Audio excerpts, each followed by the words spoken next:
तो चलिए हम हमारी लास्ट कहानी की तरफ मुड़ते हैं, the Lord and the sweeper.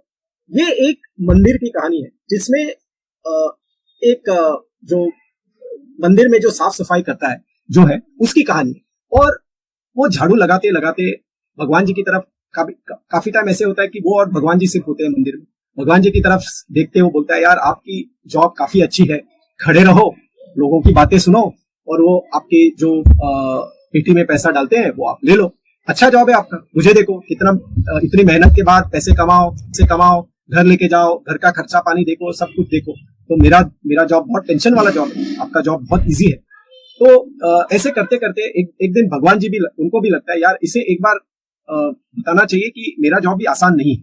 तो एक दिन भगवान जी उनको बोलते हैं कि यार तुम्हें जो लगता है वैसा नहीं है, मेरा जॉब भी बहुत डिफिकल्ट है। तो उनमें आर्ग्यूमेंट हो जाता है कि तुम्हारा जॉब डिफिकल्ट है या मेरा जॉब डिफिकल्ट है।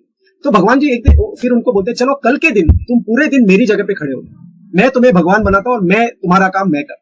तो ये जो स्वीपर होता है ये बहुत खुश हो जाता है कि चलो एक दिन छुट्टी लेते हैं, खड़े रहते हैं वहां पे। तो भगवान जी उनको बोलते हैं कि यार एक ही चीज करना, तुम्हें सिर्फ खड़े रहना, तुम्हें बोलना नहीं है, तुम्हें सिर्फ सुनना है और कुछ नहीं करना है। तो वो कहता है, अरे यार यही तो, इसके वजह से मैं तुम्हारे काम पे इतना खुश हूँ, तुम्हें कुछ करना नहीं होता है, सिर्फ खड़े रह के सुनना होता है और जो पैसे है वो लेने होते हैं।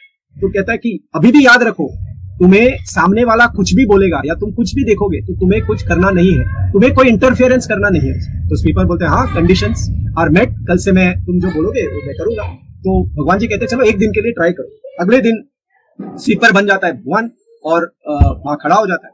और पहले उसके पास एक अमीर आदमी चला आता है और अमीर आदमी बोलता है कि यार तुमने मुझे बहुत पैसे दिए हैं और मैं तुमको भी पैसे दे सकता हूँ, मेरा एक प्रोजेक्ट चल रहा है, वो मेरा प्रोजेक्ट अच्छा चला तो मैं तुमको ये करूंगा वो करूंगा, वो सब बोल देता है और वो प्रणाम करके चला जाता है। जब वो अमीर आदमी चला जाता है उसकी जेब में जो उसका पर्स होता है, बटुआ होता है, वो गिर जाता है मंदिर में, उसे पता नहीं चलता और वो निकल जाता है। उसके बाद एक गरीब आदमी आता है मंदिर में और वो भगवान जी को नमस्कार करते हुए बोलता है कि यार मुझे पैसे की बहुत प्रॉब्लम है, तुम मेरी प्रॉब्लम सॉल्व करो, मेरे पास अभी कल के लिए भी पैसे नहीं, इतना मुझे पैसे का बड़ा प्रॉब्लम है। और वो भगवान को प्रणाम करके जैसे उठता है उसे वो पर्स या बटुआ दिखता है जिसमें बहुत सारे पैसे पड़े। गरीब आदमी खुश हो जाता है, अच्छा यार ये तो इंस्टेंट ग्रेटिफिकेशन हो गया कि भगवान जी ने मुझे इतने पैसे दे दिए। और वो खुश होके वो पर्स उठा के उसे लगता है कि भगवान जी ने मुझे पैसे दिए हैं, और वो उठ के उस पर्स में से थोड़े पैसे निकाल के वो पेटी में डाल के वो अपने घर चला जाता है। उसके बाद एक सेलर जो शिप पे काम करता है वो आता है भगवान जी के दर्शन करने के लिए कि मैं एक लंबी यात्रा पे जा रहा हूँ और आप मुझे आशीर्वाद दे दीजिए। ऐसे करके वो भगवान जी से प्रार्थना कर रहा है। उतने में वहां पे पुलिस आ जाती है और वो अमीर आदमी पुलिस को लेके आता है, कहता है कि मेरा जो पर्स है जिसमें काफी सारे पैसे थे वो इसी मंदिर में गिरा था, आप मुझे ढूंढ के दिखाइए। और मुझे लगता है ये मैं अभी बाहर गया था और मेरे बाद ये आदमी आया है, मुझे लगता है इसी आदमी ने मेरे पैसे चुराए हैं। अभी वो सेलर कहता है यार मैंने तुम्हारे कोई पैसे चुराए नहीं है, मैंने देखे भी नहीं तुम्हारे पैसे। तो पुलिस को उस पर विश्वास नहीं होता है क्योंकि वो अमीर आदमी का साइड लेते हैं और पुलिस वो सेलर को पकड़ के लेके जाती है। जैसे लेके जाती है, ये जो स्वीपर जो भगवान जी बने हैं उसको रहा नहीं जाता है कि यार ये गलत हो रहा है कि ये सेलर ने तो पैसे लिए नहीं है, वो गरीब आदमी जो है उसने पैसे लिए हैं और ये सेलर को पकड़ के लेके जा रही है। तो भगवान जी मतलब स्वीपर जो भगवान बने वो बोलते हैं पुलिस को, रुक जाओ, तुम इसको मत लेके जाओ क्योंकि कहानी ऐसे नहीं वैसी है, वो गरीब आदमी पैसे लेके गया है, तुम इसको गलती से लेके जा रहे हो। तो पुलिस कहती है अरे यार भगवान जी ने खुद जब बोला है तो सही होगा। सेलर को छोड़ देते हैं, गरीब आदमी को पकड़ते हैं, उसका पर्स लेके वो अमीर आदमी को देते हैं और गरीब आदमी को जेल में डाल देते हैं। अभी अगले दिन जब भगवान जी खुद वहां बैठने आते हैं और इस स्वीपर को बुलाते हैं और बोलते हैं यार तुमने क्या किया, मैंने तुमको बोला था कि कुछ बोलना ही नहीं है, कुछ इंटरफेरेंस करना नहीं है, फिर भी तुमने बोला, तुमने बहुत बड़ी गड़बड़ कर दी। पहली गड़बड़ ये की कि वो अमीर आदमी जो उसको पर्स की जरूरत ही नहीं थी, उसके पास बहुत सारे पैसे थे, गरीब आदमी को पैसे की जरूरत थी तो वो पैसे वो गरीब आदमी को मिले तो कोई गलत बात नहीं है, वो अमीर आदमी तो और पैसे कमा लेगा, तो तुम्हें क्यों बोलने की जरूरत नहीं थी। दूसरा, ये जो सेलर जो शिप पे जाने वाला था वो वहां पे समुद्र में बहुत बड़ा तूफान आने वाला था, इसके लिए मैंने उसे बचाने के लिए ऐसे प्लान किया था कि पुलिस उसको पकड़ के जेल में डाले ताकि वो ड्यूटी पे नहीं जाए और उसकी लाइफ सेव हो जाए। तुमने गड़बड़ कर दी, उसे छोड़ दिया, वो शिप पे चला गया, तूफान में फंस गया और वो मर गया। तो तुमने मेरा जो प्लान है वो पूरा चौपट कर दिया क्योंकि तुमने ये मेरे प्लान में इंटरफेरेंस किया। तो इंटरफेरेंस अगर हम देखेंगे तो हम जब भी मार्केट में इन्वेस्टमेंट में इंटरफेयर करते हैं कि हम एसआईपी हमारा चल रहा है और हमने सोचा कि 20 साल तक एसआईपी चलाते हैं और हम अगर 7वें साल में उसे बंद कर देते हैं तो वो इंटरफेरेंस हुआ, जिसके वजह से जो वेल्थ क्रिएशन का प्रोसेस है वो आपका प्रोसेस रुक जाता है। वैसे ही इस एग्जांपल में अगर आप जश को देखेंगे, जश ने एक 10,000 रुपए का एसआईपी किया है फ्लेक्सी कैप फंड में 2006 से 2009 में ग्लोबल फाइनेंशियल क्राइसिस के वजह से वो नेगेटिव रिटर्न्स मिलते हैं और वो एसआईपी बंद कर देता है, और उसके पास जो मैच्योरिटी अमाउंट करीबन 3 लाख का है वो एक बैंक फिक्स डिपॉजिट में वो 3 लाख रुपए वो बैंक फिक्स डिपॉजिट में डालता है, और दिसंबर 2022 तक उस 3 लाख के करीबन 8.5 लाख रुपए बन जाते हैं 8% इंटरेस्ट के हिसाब से।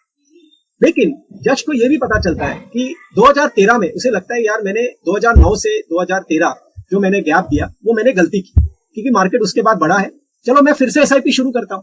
लेकिन अभी वो क्या करता है कि मेरा जो नुकसान हुआ है, मैंने जो बीच में गैप आया, मैं उसके बजाय मैं कॉम्पेंसेट करता हूं, 10,000 के बजाय मैं 20,000 का एसआईपी करता हूं।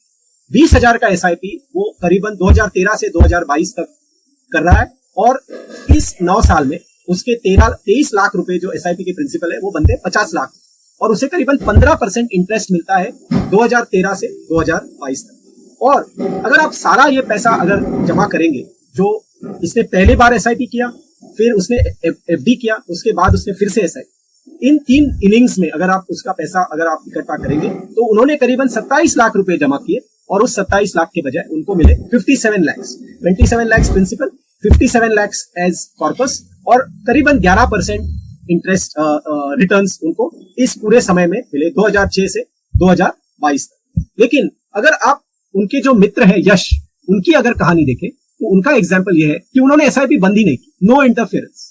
जैसे भगवान जी ने बोला था नो इंटरफेरेंस, वैसे उन्होंने भी एसआईपी 2006 से 2022 तक कंटिन्यू रखी है, करीबन 16 साल तक, और उनको 10,000 रुपए के मिले हैं 75 लाख।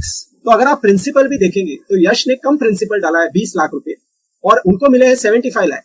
अगर वो 27 लाख रुपए डालते तो उनको करीबन 1 करोड़ रुपया उनको जमा हो जाता। 27 लाख रुपए जश ने भी डाले, लेकिन उन्होंने इंटरफेयर किया तो उनको मिले 57 लाख, और जिन्होंने इंटरफेयर नहीं किया उन्हें मिले 75 लाख। तो no interference is a good way to invest and create wealth. तो हम जब मार्केट वोलेटिलिटी के बारे में सोचते हैं कि इसके वजह से हमारे रिटर्न्स कम होते हैं, ऐसे नहीं है। वोलेटिलिटी मार्केट के लिए अच्छा है, ब्रेक्स मार्केट के लिए अच्छे हैं। आपका बिहेवियर जो है अगर आप चेंज करेंगे तो आप अच्छे रिटर्न्स, अच्छा कॉर्पस, आप बड़ा कॉर्पस जमा कर सकते हैं। तो बिहेवियर जो है वो ज्यादा इंपॉर्टेंट है रिटर्न्स से। तो अगर आप इस कंपास को देखेंगे तो इसमें एक चीज मिसिंग है, वो है डायरेक्शन, और वो डायरेक्शन आपको देता है आपका फाइनेंशियल एडवाइजर। तो आप फाइनेंशियल एडवाइजर को आप अगर ब्रेक समझ के उनकी बात सुनेंगे तो वो आपको अच्छा कॉर्पस जमा करने में आपकी मदद कर सकते हैं। तो आप जब हमेशा रिटर्न्स और प्रोडक्ट्स की तरफ देखते हैं, आपको एक्चुअली देखना चाहिए गोल्स की तरफ, एसेट एलोकेशन की तरफ, और फिर आप प्रोडक्ट्स की तरफ अगर देखेंगे तभी आप एक अच्छा, आपका जो गोल्स है वो गोल्स आप अच्छी तरीके से आप आपको मिल जाएंगे। तो ये मेरी जो मेरा सेशन है, मैं आपका शुक्रिया करता हूं कि आपने मेरे लिए टाइम दिया और ये कहानियां सुनी, और उम्मीद करता हूं मैं आपसे फिर कभी वापस मिल सकूं। Thank you.